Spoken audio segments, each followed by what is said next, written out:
In this tutorial, we're going to be going over LeetCode 509, Fibonacci Number. Now, this is the second tutorial I'm doing on the same question, but this answer is going to be a little bit more efficient in terms of complexity and runtime. Now, this question is saying the Fibonacci number is commonly denoted as f of n, form a sequence called the Fibonacci sequence, such that each number is the sum of two preceding ones, starting from 0 and 1, that is f of 0 equals 0, f of 1 equals 1, and we can see the formula here, f of n minus 1 plus f of n minus 2 for n greater than 1. Given n, calculate f of n.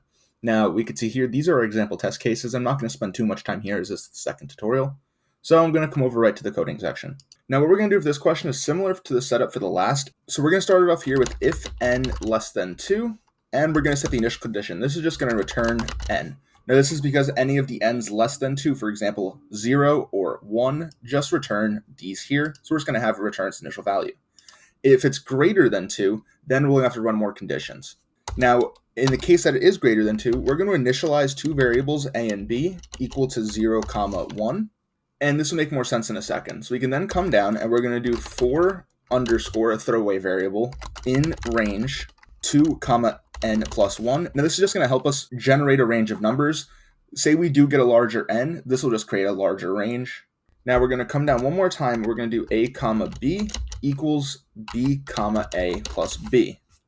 Now, this is the recursive form of finding Fibonacci's. What this will do is it'll simultaneously update a and b. A becomes the previous b, or the older Fibonacci number, and b becomes the sum of the previous a and b, or the next Fibonacci number.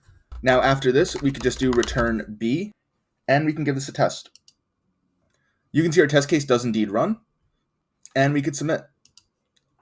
Typically, you can expect better results from this, but we'll stick with this here. And you can tell that this answer is a little bit more descriptive than the previous one. It's no longer a one-line solution. Now, that's another iteration of how you can do LeetCode 509 Fibonacci number. Feel free to leave any questions or comments down below or any other problems you'd like to see me solve, and I hope that helps.